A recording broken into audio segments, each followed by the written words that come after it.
Welcome everyone. This is Priyanshu Danu, a first year law student pursuing BSc LLB in National Law Institute University, Bhopal, and I am currently interning at Sejpal Associates Advocates in Ahmedabad, Gujarat.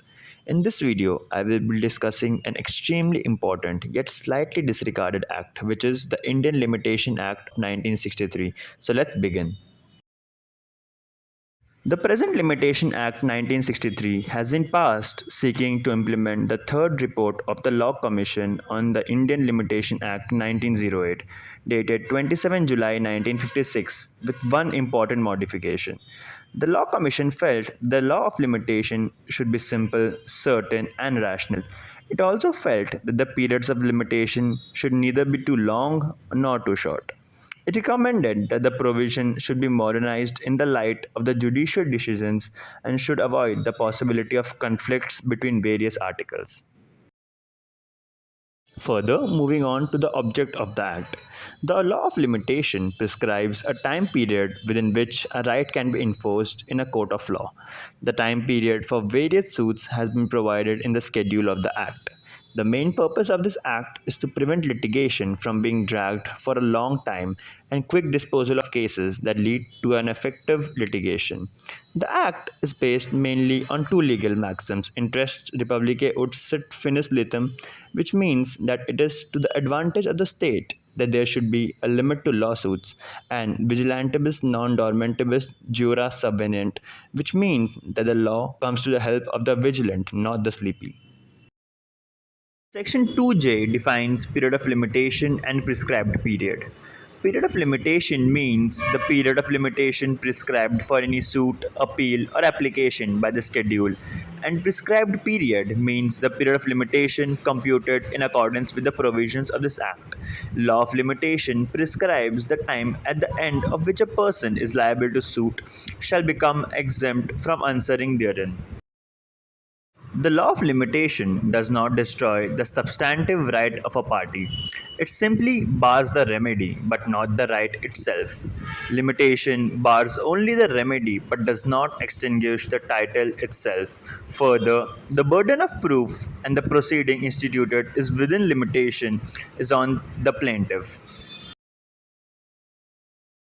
Section 3 lays down the general rule that if any suit, appeal, or application is brought before the court after the expiry of the prescribed time, then the court shall dismiss such suit, appeal, or application as time barred. The law of limitation only bars the judicial remedy and does not extinguish the right. In other words, it means that the statute of limitation prescribes only the period within which legal proceedings have to be initiated. It does not restrict any period for setting up a defense to such actions. Hence, the original right to suit is not barred. It was held in Craft Center versus Conchery Coir Factories that it is the duty of the plaintiff to convince the court that his suit is within time. If it is out of time and the plaintiff relies on any acknowledgments in order to save the limitations, then he has to plead them or prove them if denied. The court further held that provision of Section 3 is absolute and mandatory, and if a suit is barred by the time, the court is under a duty to dismiss the suit even at the appellate stage, though the issue of limitation may not have been raised. It was held in ICICI Bank Limited versus Trishla Apparels Private Limited that there is no doubt that the court is duty bound to dismiss the suit, and in a case if it is barred by time, even though no such plea has been taken by the opposite party. Further, in Mukund Limited versus Mumbai International Airport, it was ruled that it is explicitly clear that when a suit is barred by limitation, this court is precluded from proceeding on the merits of the contentions and, in fact, is obliged to dismiss the suit. Section 5 talks about the extension of the prescribed period in certain cases. It provides that if the appellant or the applicant satisfies the court that he had sufficient cause to not prefer the appeal or application within that period, such appeal or application can be admitted after the prescribed time. Further, the explanation states that in ascertaining or computing the period prescribed when the applicant or appellant has been misled by any order, practice, or judgment of the High Court, it will be a sufficient cause within the meaning of this section.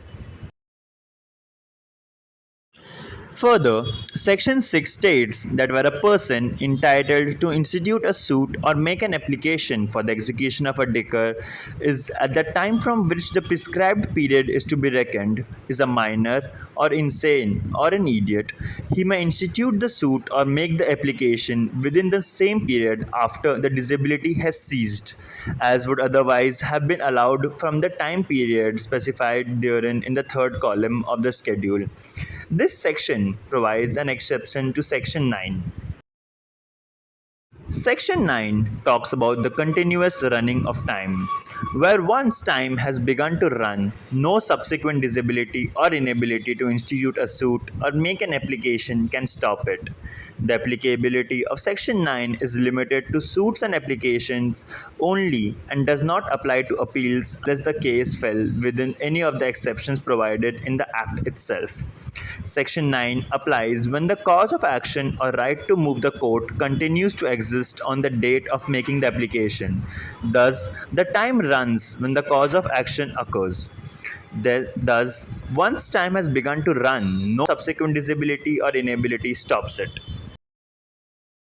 Section 12 to 15 deals with the exclusion of time under the Limitation Act. Section 12 states that the day on which the period begins to run, the day of judgment, and the time required for a copy of judgment, order, award, or dicker are excluded.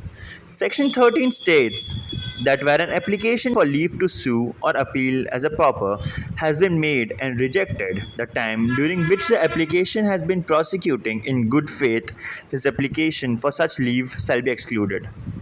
Section 14 states that the time during which the plaintiff has been prosecuted in a court with due diligence and such court from defect of jurisdiction is unable to entertain it shall be excluded. Further, Section 15 mentions other cases where time is excluded.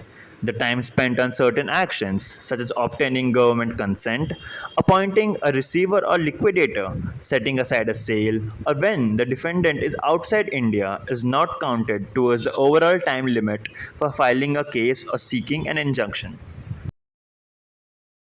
Section 16 to 23 deal with the postponement of limitation. This is the scenarios where the time will not start running. Section 16 states that where a person having the right to sue or make an application has died before the right accrues or the right accrues only on the death of that person, the period of limitation will be computed from the time when there is a legal representative who is capable of instituting such suit or making such application.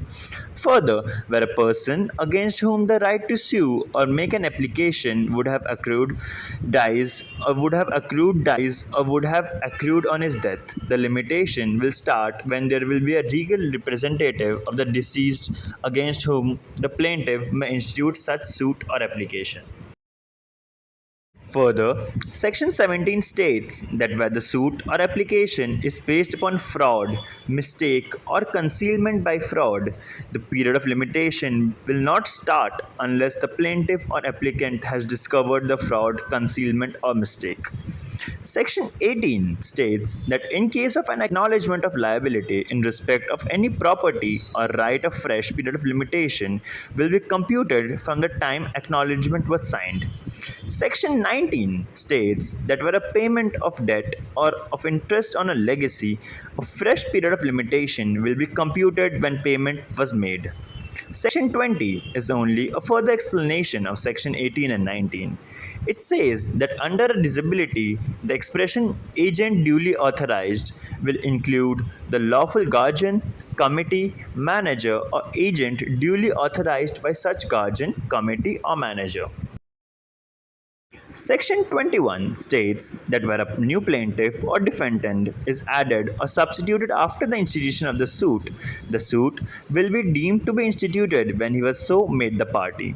However, if the new plaintiff or defendant was added due to a mistake in good faith and the court is satisfied, the suit shall be deemed to have been instituted on an earlier date.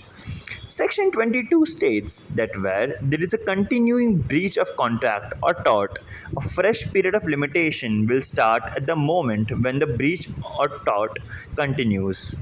Section 23 states that in a case of suits for compensation for acts not actionable without special damages, the limitation period will start from the time when the injury occurs. Section 27 provides an exception to the maxim that the Limitation Act affects only the remedy, not the right. Section 27 talks about adverse possession. Adverse possession means someone who is in possession of another's land for an extended period of time can claim a legal title over it. In other words, the title of the property will vest within the person who resides in or is in possession of the land or property for a long period. If the rightful owner sleeps over his right, then the right of the owner will be extinguished and the possessor of the property will confer a good title over it. Section 27 is not limited to physical possession but also includes de jure possession. As per the wordings of this section, it applies as and is limited only to suits for possession of the property. In the case of Ram Murthy versus Puran Singh, it was held that in cases where the right is claimed is that of possession of the property and the suit is barred by limitation, it is not only the remedy that is barred but also the right that is extinguished. The principle is that when the title is extinguished, it cannot be revived by re entry. The schedule of the Limitation Act prescribes the time limit for all suits, application, or appeals. The time limit varies from suit to suit. The schedule is divided into three divisions: suits, appeals, and applications. Each of these divisions are further divided into parts. Suits have 10 parts in it, which includes suit relating to accounts, suit relating to contracts, etc. Appeals include appeal for an order of acquittal under the Code of Criminal Procedure, etc. And applications has two parts, which are application specified cases and other applications. The time period here varies from 3 months to 30 years depending on the type of suit, appeal, or application. The law of limitation prescribes the time within which a person can enforce his legal right. This act keeps a check on the cases so that they are not dragged for over a long time. This act also recognizes the fact that there are situations when persons instituting a suit or preferring an appeal for a genuine cause are unable to institute a suit within the time prescribed in the act, and the same criteria cannot be applied to every situation. Thank you everyone for watching this video. If you like this video, please make sure to like, comment and share. Also, make sure to subscribe to our channel for more videos like this.